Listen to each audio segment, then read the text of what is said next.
Nah, saya sebenarnya ingin mengulik lebih banyak tentang sejarah komunitas ini terbentuknya seperti apa.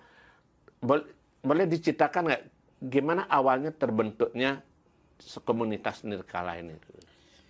Oke, terbentuknya Nirkala Bali itu atau Nirkala Band itu 2019 di tanggal 25 Oktober. Nah, dulu kita tuh formatnya akustik dan Tiana belum ketemu sama teman-teman ini. Dulu Baru Dika yang ya, mengawali. berdua sama ada namanya Cok Ti, itu almarhum Ya, istri istri ya. saya, nggih.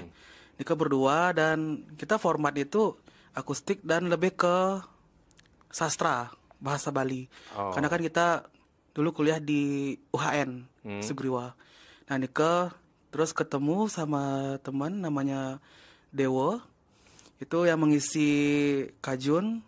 Terus ketemu Dede. Nah, kita promosi awal itu di salah satu TV lokal di Bali.